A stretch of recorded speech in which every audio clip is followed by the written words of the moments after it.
ইন্নাল্লাহা মা'আস সাবিরিন,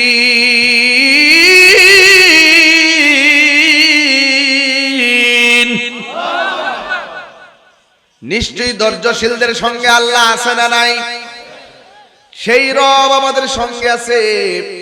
এই জন্য আমার নবী, আপনার নবী বলেন নামাজ নামাজ নামাজ। কখন বলছেন জানেননি? আল্লাহর হাবিব বলে, আয়েশা রে, শরীরটা ভালো না, একটা বালিশের ব্যবস্থা করে দাও। বালিশ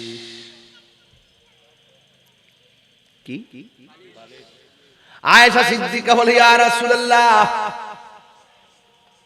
আমার হাতের তালুর মধ্যে আপনার মাথা মুবারক, আপনার মাথা মুবারক রেখে বালিশ আনতে গেলে আপনি কষ্ট পাবেন। যদি মনে কিছু না করেন, আমার উরু মুবারক দ্বারা আপনার জন্য বালিশ বানায়া দেই।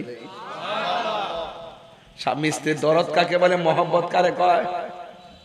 ইয়া রাসূলুল্লাহ, নবী গো, আমার উরুটার আপনার জন্য বালিশ বানায় দিতে চাই। আল্লাহর হাবিব নিজের মাথা মুবারক আয়েশা সিদ্দিকার উরু মুবারকের মধ্যে মাথা মুবারকটা রাখলেন। রাইখা বলে, নবী গো, কিছু বলবেন? আমার নবী বলে, আয়েশা, আমি মসজিদে যেতে পারবো না, হাঁটতে পারতেছি না। তোমার বাবা আবু বকরকে বলো আমার মেহরাবে দাঁড়ায় যেন ইমামতি করে। ইয়া রাসূলুল্লাহ, নবী হে, আমার বাবা আপনার মেহরাবে দাঁড়ায় ইমামতি করবে? আমার বাবার দিল না নরম, পা গোলা না কাঁপবো? এটা কি সম্ভব? আমার নবী বলে, আয়েশা রে, ভুলে যেও না, যিনি হুকুম করেছেন তিনি রহমাতুল লিল আলামিন। এরপর আল্লাহর হাবিব সাল্লাল্লাহু আলাইহি ওয়াসাল্লাম যখন অর্ডার করলেন সিদ্দিক আকবর, তিনি মসজিদের মেহরাবের মধ্যে দাঁড়ালেন। আর এই দিক দিয়ে আমার নবী আস্তে আস্তে পর দিয়ে দিয়ে মসজিদ ঘর থেকে পর্দাটা সরাইয়া মসজিদের জামাতের দিকে তাকায়া একটু তিনি চোখের পানি ফেলে কাঁদতেছেন। আয়েশা সিদ্দিকা রাদিয়াল্লাহু তাআলা আনহা বলেন, ইয়া রাসূলুল্লাহ, ইয়া হাবিবাল্লাহ, নবী গো, আপনি কাঁদেন কেন?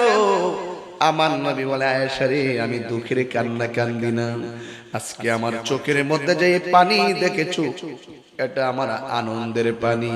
কেউ ফেল করলে চোখের পানি ফালায়া কান্না করে, আবার কেউ গোল্ডেন এ প্লাস পাইয়াও চোখের পানি ফালায়া কান্না করে।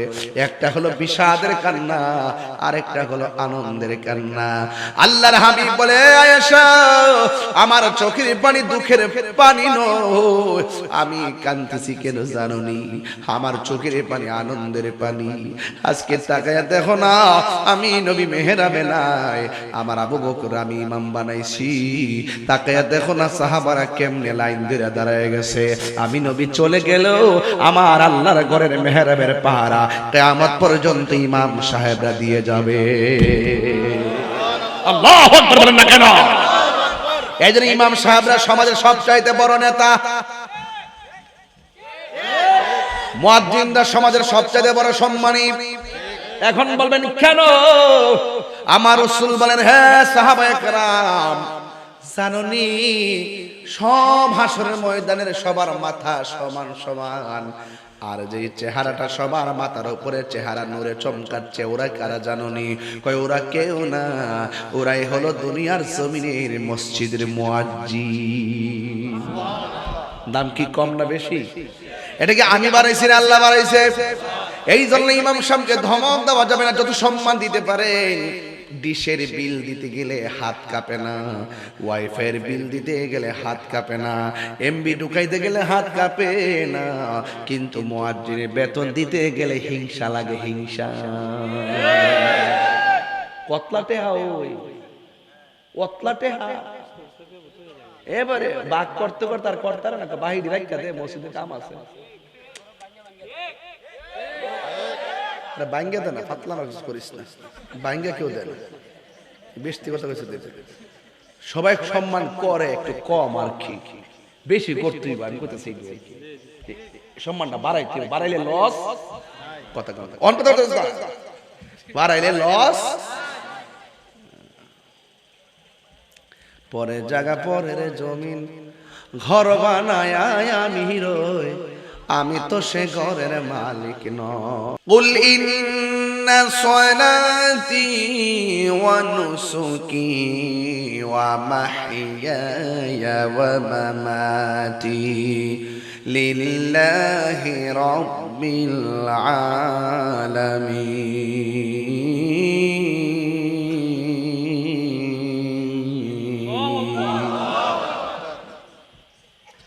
আল্লাহ রাব্বুল আলামিন বলেন, হ্যাঁ বন্ধু আপনি বলে দিন। আমার নবী বলে, আমার জীবন, আমার চলে যাওয়া, আমার নামাজ, আমার কুরবানি একজনের জন্য, লিল্লাহি রাব্বিল আলামিন, যিনি সব জাহানের প্রতিপালক। জবান খুলে বলেন ইবাদত পাওয়ার মালিককে।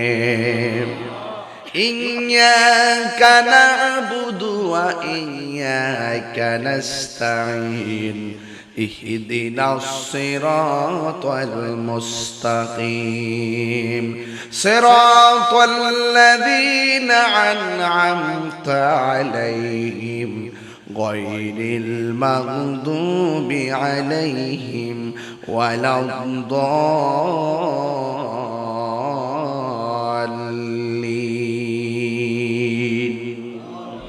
আমরা একমাত্র আল্লাহর ইবাদত করি, আল্লাহর কাছে সাহায্য প্রার্থনা করি। সেই সাহায্য প্রার্থনা করতে হবে, এই জন্যে আল্লাহ বলেন, ও বান্দা তোমরা সাহায্য প্রার্থনা করো নামাজের মাধ্যমে। আল্লাহর কাছে সাহায্য প্রার্থনা করো নামাজের মাধ্যমে। আর নামাজের কথা বলার আগে আমার আল্লাহ ধৈর্যের কথা বলেছেন। যার ধৈর্য বেশি তার সফলতা বেশি, যার ধৈর্য কম তার হতাশা বেশি। ও আমার যুবক ভাইরা, মুরব্বী বাবারা, একটা কথা মনে রাখুন, আল্লাহ পাক নামাজের কথা বলার আগে আল্লাহ বলছে তোমরা সাহায্য প্রার্থনা করো নামাজের মাধ্যমে, কিন্তু নামাজের কথা বলার আগে ধৈর্যের কথা আগে বলেছেন। ধৈর্যের মাধ্যমে, নামাজের মাধ্যমে, আগে ধৈর্যের কথা বলেছেন, এরপর নামাজের কথা বলেছেন। এরপর বান্দা ধৈর্য নাই, মসজিদে যাওয়ার পরে বারবার ঘড়ির কাঁটার দিকে তাকায়, কিন্তু বাজারে গিয়া ঘন্টার পর ঘন্টা আড্ডা মারে, কিন্তু ঘড়ির কাঁটার দিকে তাকায় না। ঠিক কিনা বলেন? আল্লাহ রাব্বুল আলামিন বলেন, ওয়াস্তাঈনু বিস-সাবরি ওয়াস-সালাহ ইন্নাল্লাহা মা'আস-সাবিরিন। আল্লাহ রাব্বুল আলামিন বলেন তোমরা সাহায্য প্রার্থনা করো ধৈর্যের মাধ্যমে। এরপরে বলছে নামাজের মাধ্যমে। তাহলে নামাজে দাঁড়াইবার আগে ধৈর্যের দরকার আছে না নাই? তারাবির নামাজে গেলে মোবাইল টিপে ফেসবুক চালায়, ইমাম সাহেব রুকুতে গেলে তারপর রুকুতে গিয়ে দাঁড়ায়, কিন্তু নামাজে দাঁড়ায় আর তেলাওয়াত শুনে না। তার মানে প্রমাণ হয়ে গেল আমাদের সবার ধৈর্যের অভাব আছে। কথা বলেন ঠিক কিনা? ধৈর্যের অভাব আছে, এই জন্য ধৈর্য ধারণ করা লাগবে। ইন্নাল্লাহা মা'আস-সাবিরিন।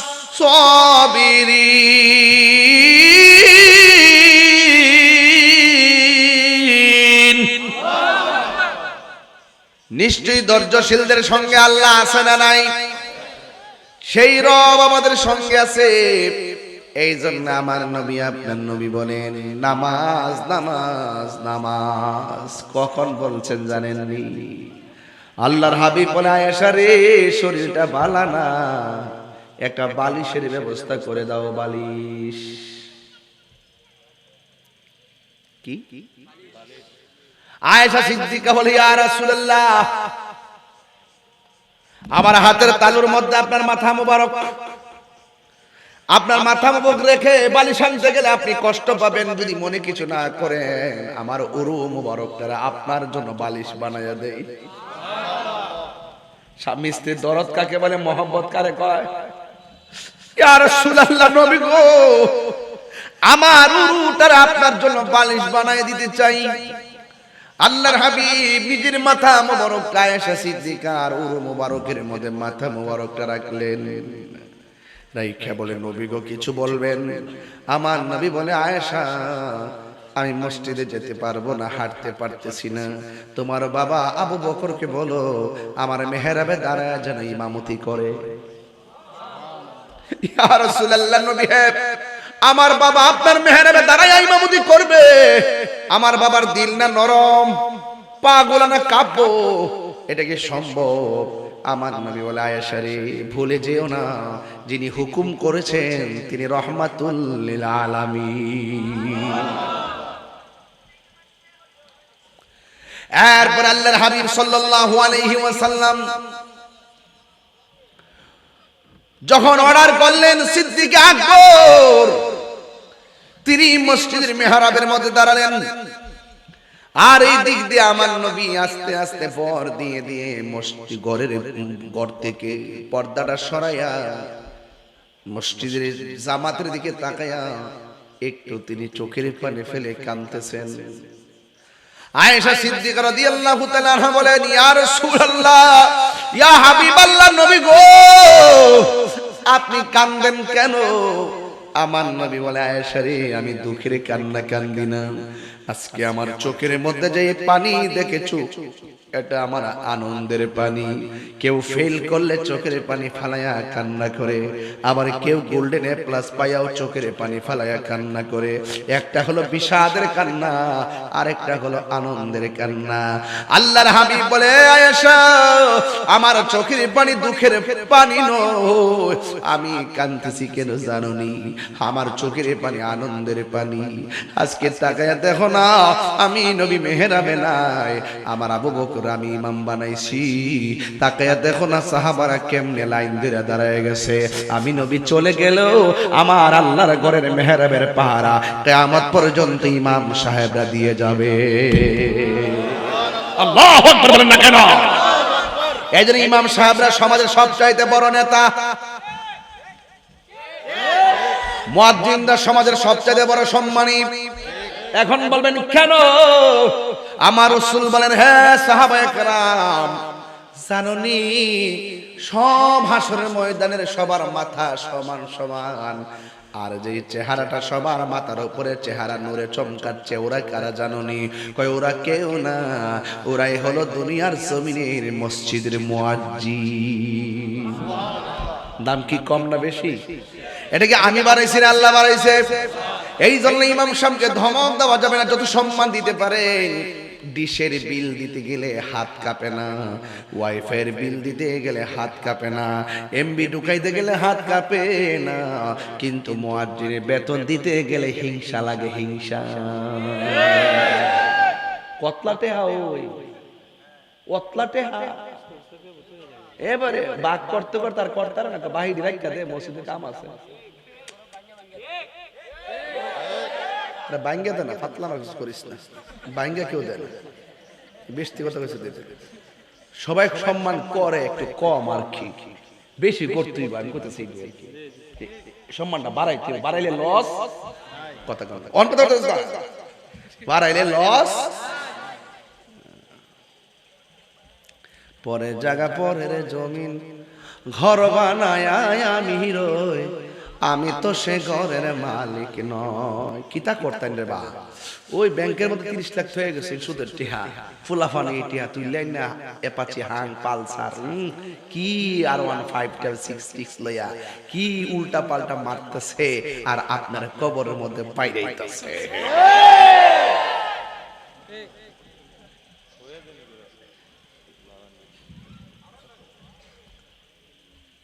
আমার কথা কি কিছু রাগ করতেছেন নাকি আপনারা? আমি নিরিবিলি ওয়াজ করতেছি, ঠান্ডা মাথায় গুরুত্বপূর্ণ কথা বলার চেষ্টা করতেছি। সময়টা যেমন আমার কথার ধার তেমন। আপনি হাজার কথা কইলে কি আমি 70 সাইরা দিব?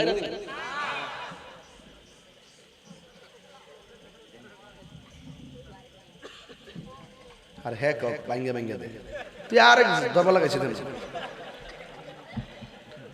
ওহন তার জ্বললে উঠছে ভিতরটা ভাঙ্গা ভাঙ্গা বলে দে। হ্যাঁ তাই নিজের ফ্যাট আছে, নিজের জিপুত আছে, নিজের বউ জিপুত আছে, নিজের মার্কেট করব, আর ইমাম সাহেবের বউ জিপুত নাই, ইমাম সাহেবের সংসার নাই। হাত তুলে বলে ঠিক কি না বলে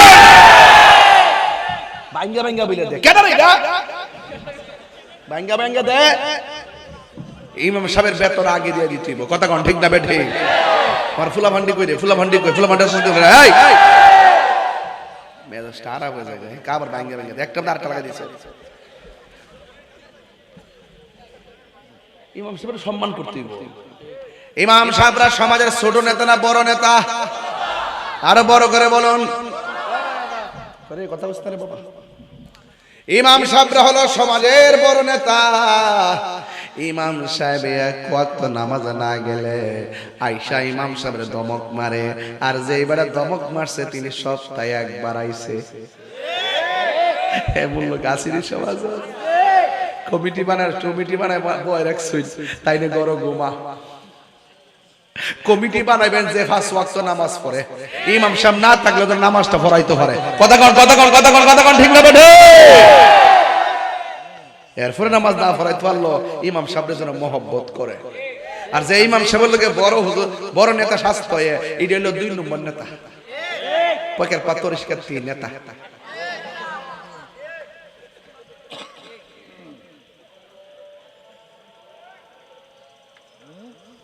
আনন্দ দিছে বাইরে অসুবিধা নাই তো আচ্ছা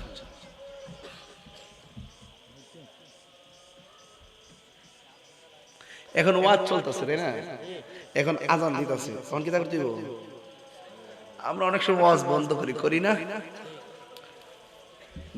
দিনের আলোচনা করা যাবে সমস্যা হবে না বুঝতে পারছেন যাদের কানে ভাসে তারা একটু জবাবটা দিলে চলে ইনশাল্লাহ আর পাশে কি মসজিদ আছে না একটাই এটাই আচ্ছা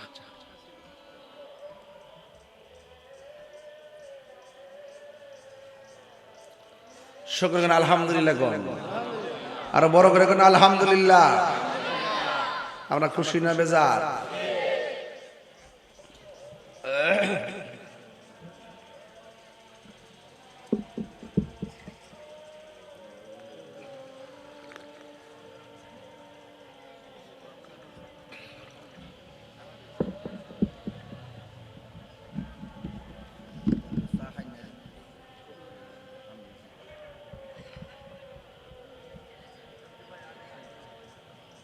কথা কইন না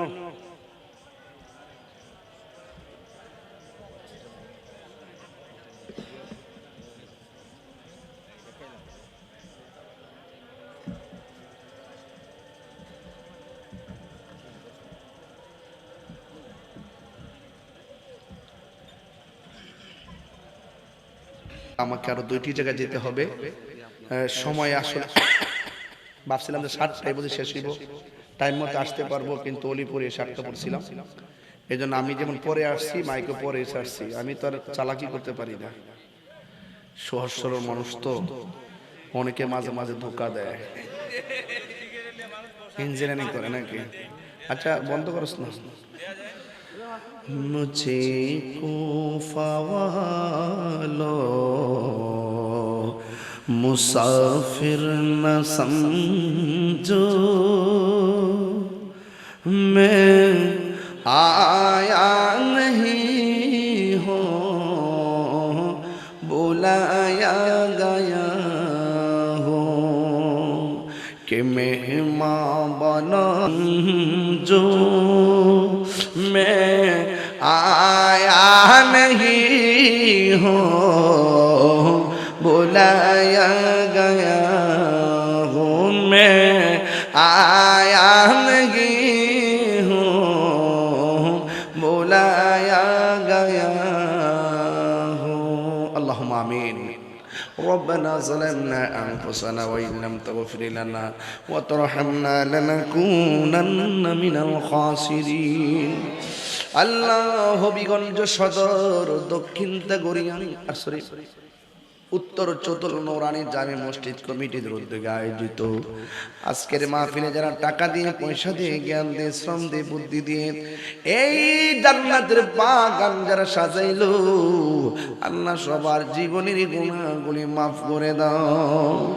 আল্লাহ জানি না গো কার জানে আব্বা নাই কার জানে আম্মা নাই ওই আব্বা আম্মা যার কবরে ওই কবরটার জান্নাতের বাগান বানায়া দিও আল্লাহ। আব্বা আম্মার কবরে আযাব দিও না।